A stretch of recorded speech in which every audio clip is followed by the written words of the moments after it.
that even mean, Bowers Game Corner? Ahoy there, YouTube! I'm back again today for another weekly video log. It is September 9th, 2020. I have not done one of these in quite a few years, but I've had a major life-changing event, which is also going to have big ramifications and changes for Bowers Game Corner, all of which I assure you are spectacular.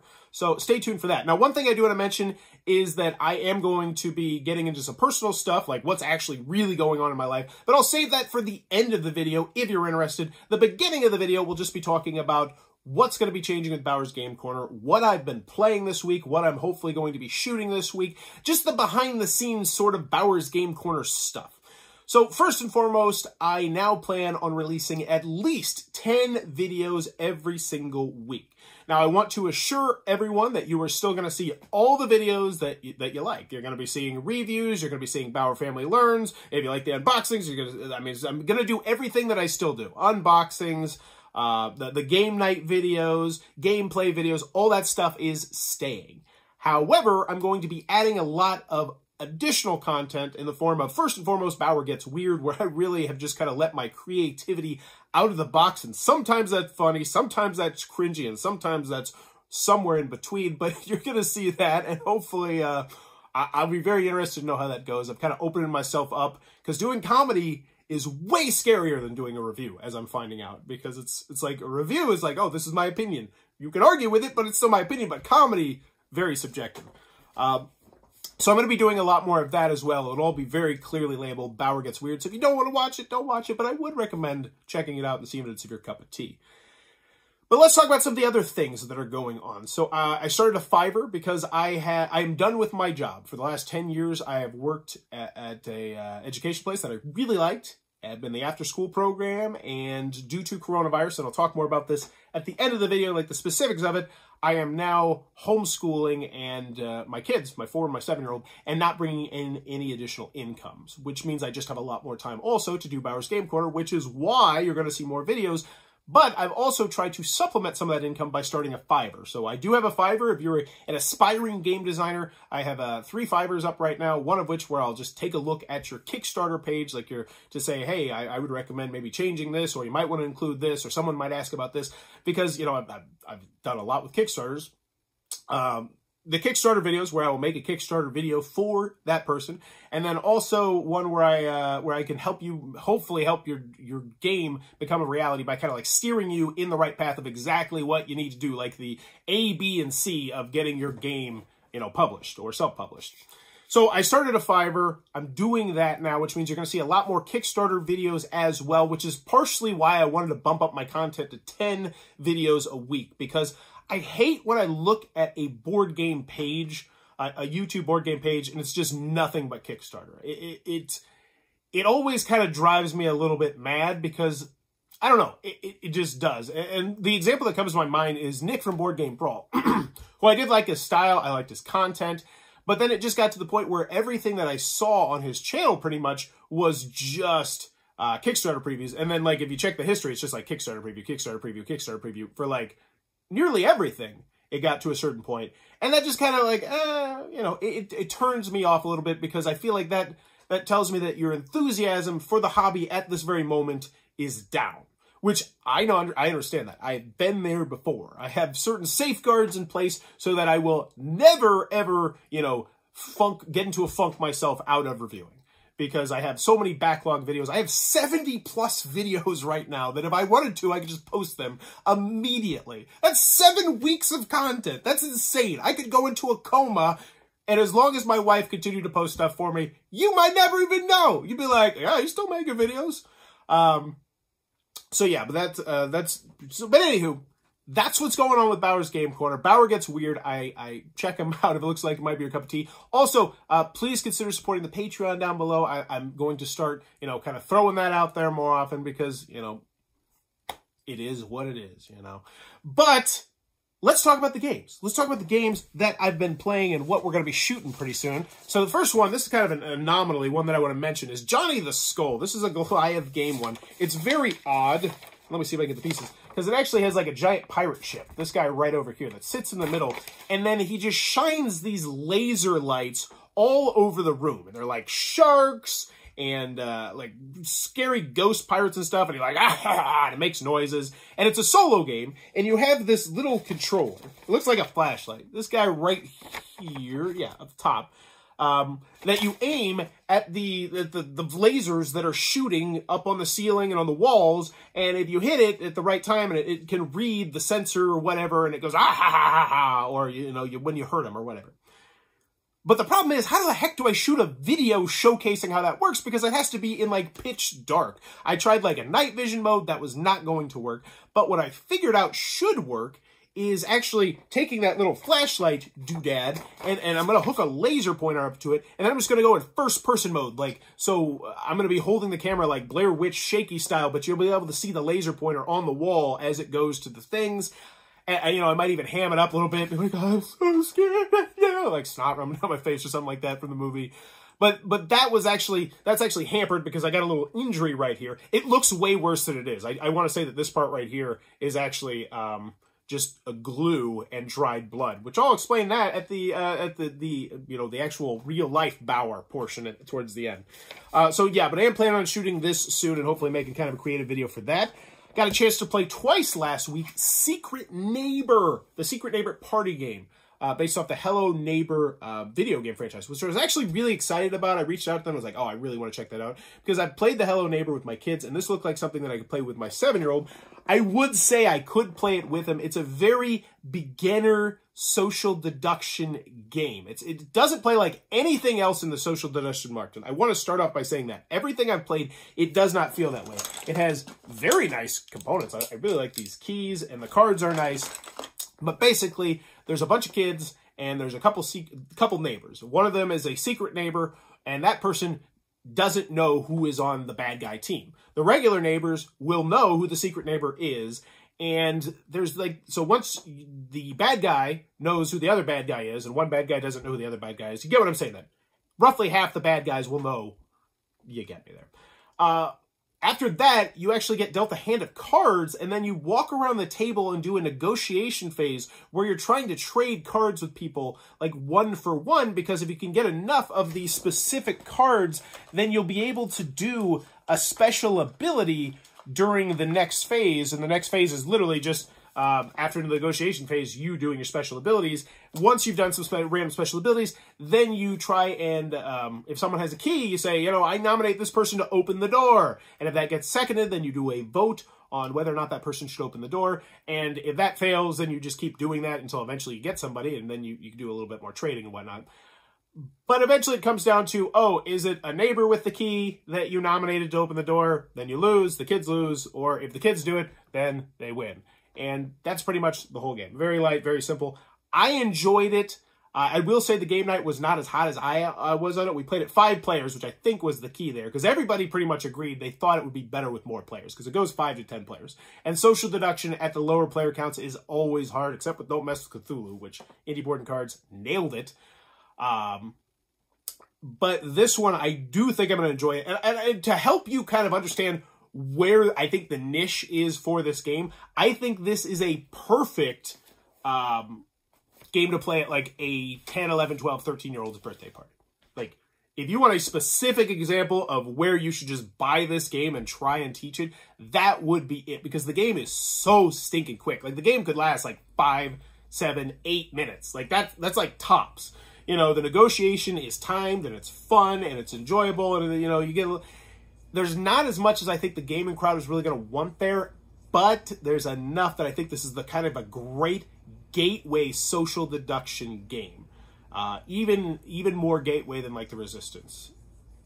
Werewolf, is it more gateway than Werewolf? See, Werewolf's a very interesting one, because in theory, it should be the easiest game to teach, because you have 1 card and 1 job. It's like, oh, you're a villager. Like, at the lowest common denominator when you're teaching Werewolf, it's like, oh, if you're a villager, you don't show your card to anybody. You can tell everybody anything you want. Just don't show your card to anybody and try and figure out who the werewolves are. That's your entire game.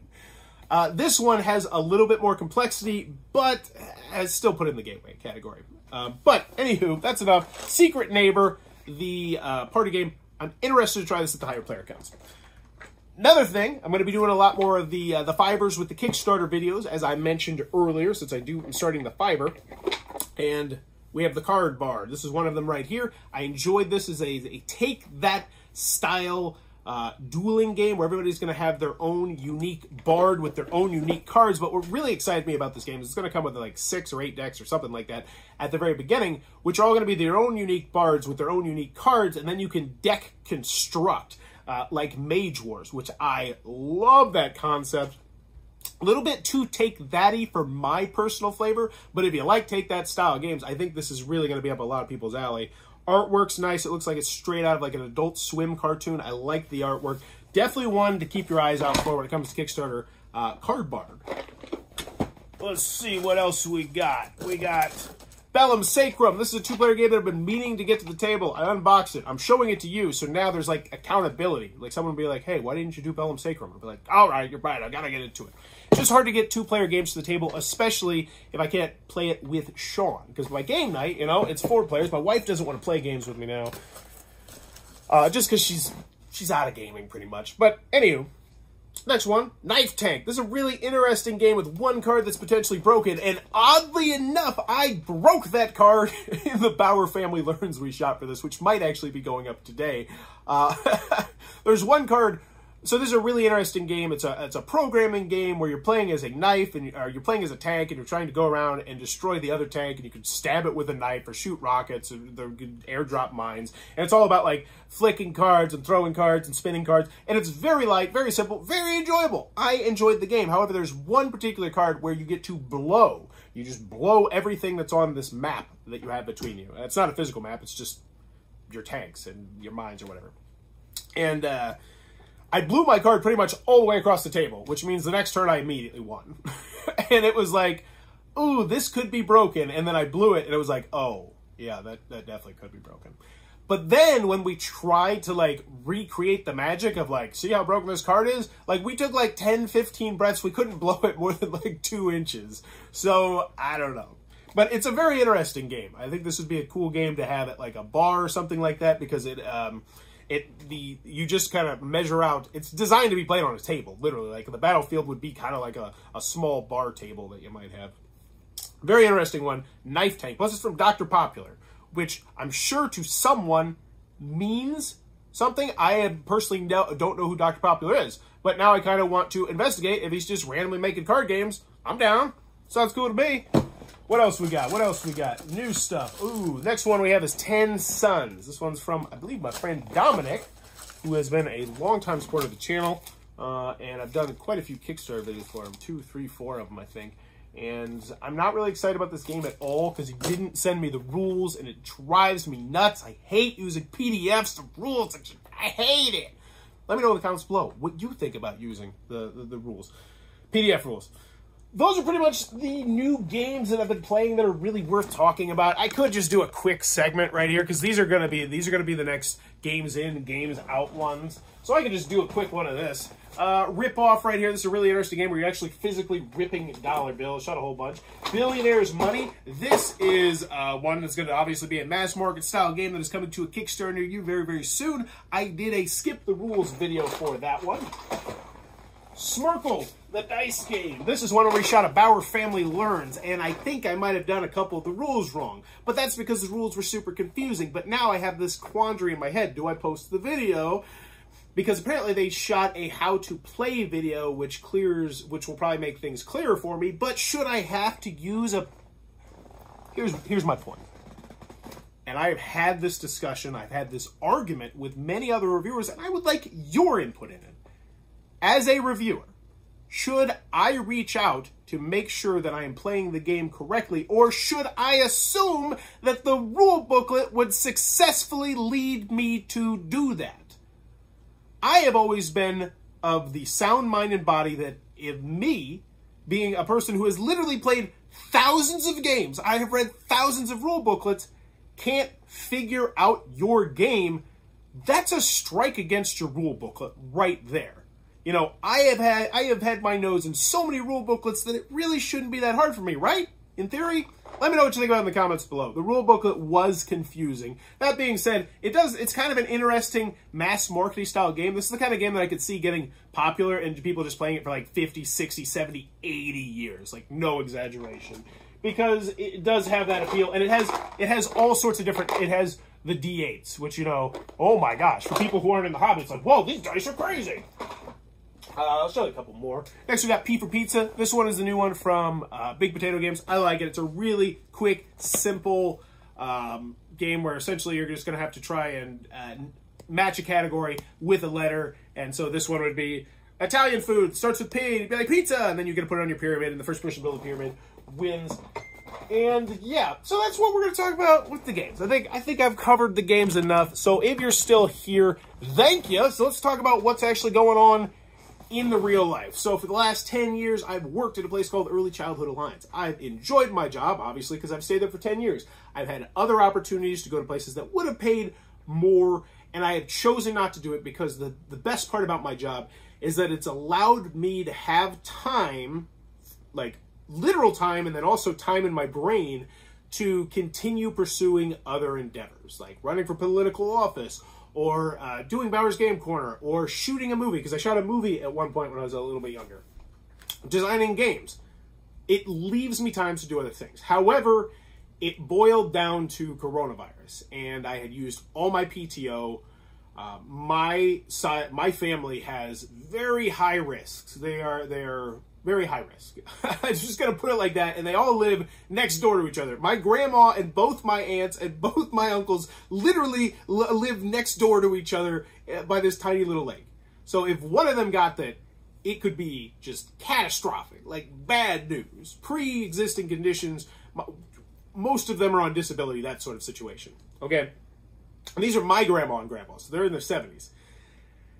And we got to the point now where it was, are we going to send our kids to school? And my wife felt very strongly that we should not. I honestly probably would have pulled the trigger on it. I would have thought about it a lot, and I would have said, you know what? I don't know if we can take that financial hardship. But it really was a simple decision for me. Do I want to make this decision that would, if I chose to do this, I choose to go back to work and send our kids to school, it would fracture me and my wife's relationship, what we've been building for almost a decade. You know, we have 2 kids. I love my wife. I adore my wife. She puts up with my absolute insanity. Or my job, which I made like $19,000, $20,000 a year. And when I put it like that, it's like, duh. Yeah, so I have quit my job for all intents and purposes. I'm hoping to go back in the future. I'm currently waiting to see if I'm going to get unemployment, which would be humongous. And honestly, the cost of childcare that we were paying was so stinking high that the little amount that I would get in unemployment, plus not sending our kids to childcare, is pretty much going to make up for our income. So right now, while we're waiting, you know, it's a little bit of a financial hardship, but it's not a huge deal. It's not something you should really worry about. You know, I'm currently donating plasma. Yeah. So yeah, let's talk about this bad boy in a second. And I'm adjusting to life homeschooling. But it's not like full homeschooling. I'm not planning the curriculum. For my 4-year-old I am, but for my 7-year-old, he has stuff from his school. And so I have a lot more time to do Bowers Game Corner. So this, actually, I was really mad at Sean this morning, and I've been having a lot of hard time adjusting to homeschooling. I will be brutally honest with you. You know, my career is in education, and oh my gosh, I had no idea how hard it is to educate when they're your kids. Like, I've been in classrooms with like 20 plus kids and not broken a sweat. It's just what I do. I break up fights. I've gotten punched. I've gotten chairs thrown at me. I've gotten so many different things happen. I've had this one little girl that I absolutely adored, just absolutely pounding and kicking and screaming me. She was on the spectrum, and things were not going so well. It was just like bam, bam, bam, bam, bam. You know, I have dealt with so much, but it is so taxing to do it with my 7-year-old right now. And this morning, I was like, Sean, this is where the pencils go. And it was one of these things. So what we do, life hack, is I like to burn candles a lot. And so I will use these to put things in. So this is the pencil thing. And I just slammed it down on the table, you know, just like, you know, like dramatic effect, like bam. and it just exploded in my hand. Just now, this part right here, I want to warn you, it looks way worse than it actually is. So I don't remember if I said it already, but this is so we used liquid glue, the liquid Band-Aid stuff, and I squeezed the wound closed. I was like, buddy, just paint right here. And you know how kids paint, just way too much paint, and so it was just like oozing. All the liquid Band-Aid was like oozing down my hand, but there was blood on my hand because obviously this is like a big cut, and so the liquid Band-Aid and the blood is like mixing together, so it looks like I've got like this terrifying, like, oh my gosh, it looks so terrible injury, but actually that's bloody glue. So that's what's going on there, but it really does hurt. It's to the point where if it hurts for a couple more days, I am going to go to the hospital. Luckily for my family, my wife currently works at a place where we get cheap hospital care. I don't know how much I'm supposed to say. Which brings me to the other part, you know, big personal news, like huge personal news. So I quit my job, obviously that's huge. But for my wife, she got a humongous new job. Like, it is sizable pay raise. They pay for her health insurance. It is a huge game changer for the Bowers. Like, amazing. And she was going to start in March. Yeah. So she still doesn't have the job. It has slowed down to this insane pace. And, like, I was heading towards this iceberg of knowing that... Oh, am I still recording? Yeah, I'm still recording. Of knowing that I was going to have to probably exit out of my job. Because my wife really didn't want them to go back to school. And I'm not going to argue with her about that. Because she's not wrong. And it's one of those things where it's like, I would rather be safe than sorry. You know, regardless of what you think, if we were wrong in that situation, sending them back, the outcome is not good. Like, but anywho, yeah, so I pretty much knew I was going to have to quit my job. I was like, oh, hopefully they'll get that job soon. Hopefully get that job soon. Hopefully get the job soon. She still doesn't have the job. They're hoping October. Like, fingers crossed. They've hired 2 of the people, like the people that are supposed to start hiring people, and that would be a huge game changer just immediately. But, you know, I'm still doing the Fivers. You know, I'm going to be throwing out the Patreon a little bit more with the hopes of, like, supplementing some extra income, donating plasma, that sort of thing. But, yeah, so that's what's going on at the Bauer household. I do want to say when it comes to my 7-year-old son, Sean, you know, it was really rough the first few weeks, and it's getting better. You know, I'm losing my temper, and that's something that's very unusual for me. If you've never met me in real life, I am super laid back. Like, I don't particularly let my emotions out too much on a consistent basis. Like, I have always just trained myself to, like, all right, let's think about exactly what's happened before we react. And I've prided myself on that. Like, it got to the point where it was actually like a bad thing. My wife was like, you need to open up more. Like, this was a whole huge issue for years with me and my wife, and still is sometimes, where she's like, you just need to be honest right now. I was like, I'm honest. I'm not mad. Like, I don't care. I understand that what just happened is not going to impact tomorrow, so I'm not going to worry about something that I'm going to forget about in a week. I'm meandering here, but yeah, that's why I tried to keep, you know, just the Bowers game stuff at the end, and then, you know, the personal stuff at the end. Which means if you're still here, feel free to leave any questions. Like, if you have any questions, any suggestions, anything, let me know in the comments below. And I love you. I appreciate you being a subscriber on this channel, and the fact that, because my Fiverr's going pretty well. I've sold 2 purchases. I've made like $140 right now. That's spectacular to me, and shows me that because of this mountain of Bowers Game Corner that I've built, which you have been there, you know, depending on how long you've been a subscriber, potentially every step of the way, thank you. Like, it really means so much to me that you are subscribed to the channel and you find it worthy of your time to come down to my basement and talk about games sometimes. So thank you very much. You know, I'm breaking the 4th wall here. I'm not going to try and do that too much on videos, but in vlogs, you know, when Bauer gets weird, who knows what's happening. Oh, the last thing! Oh my gosh, so the last task I have, which I'm going to try and undo my camera without hurting my hand too much, it hurts, is I'm currently having to clean up sand from all over the table, because I had this idea to make a horror movie trailer called The Game Filled with Sand, and I messed up the final shot of it. You'll see it. I'm going to release a whole bunch of trailers at one time in the Bauer Gets Weird section. But the final shot, which should have been a great shot where you see the box filled with sand, because I actually filled the board game box filled with sand, it didn't show up. It's hard to tell it's sand. So I was a little bit disappointed. But that doesn't make any sense until you see the video. But anywho, thank you for your time, YouTube. Really do appreciate that.